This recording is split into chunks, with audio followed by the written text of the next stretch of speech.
I miss those days. Actually অনেক বেশি miss করি। এই বাংলাদেশ থেকে আসার কিছুদিন আগের খুলনার সবজি পাকোড়া খাইতে ইচ্ছে করতেছিল। মেজো বোন প্রিপারেশন করছিল। ও টুকটাক ভালোই রান্না পারে স্ন্যাক্স বানাইতে। এই যে ফুলকপির পাকোড়া, মিক্সড ভেজিটেবলের পাকোড়া, ওর হাতের খাবারগুলোকে মিস করতেছি অনেক বেশি। ইকুয়েতে আসার পরে আমি ইউজুয়ালি রান্না বান্না পারি না, এখানে এসে করতে হচ্ছে। নিজের হাতের রান্না নিজেরই ভালো লাগে না, মনে হয় যে কেউ যদি একটু রান্না করে খাওয়াইতো।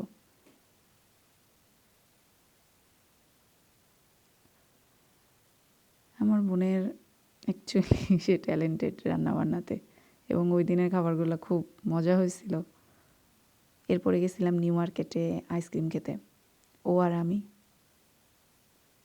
এই যে ঢাকা থেকে মানে খুলনা থেকে ঢাকা আসতেছি তার বাসে আমলকি কিনলাম।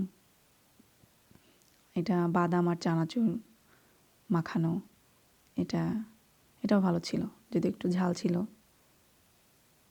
এটা ঢাকায় মিরপুরের হোপ মার্কেটের ওখানে গেছিলাম, ওইখানের আইসক্রিম।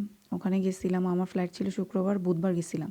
স্ট্রিট ফুড ট্রাই করছিলাম যে আবার কবে খেতে পারবো এইভাবে স্ট্রিট ফুড। সাথে ভুট্টাও ট্রাই করছি, যে যাওয়ার আগে খাবারগুলো খেয়ে যাই।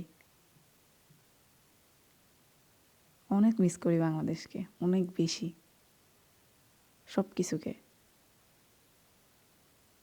আল্লাহ হাফেজ।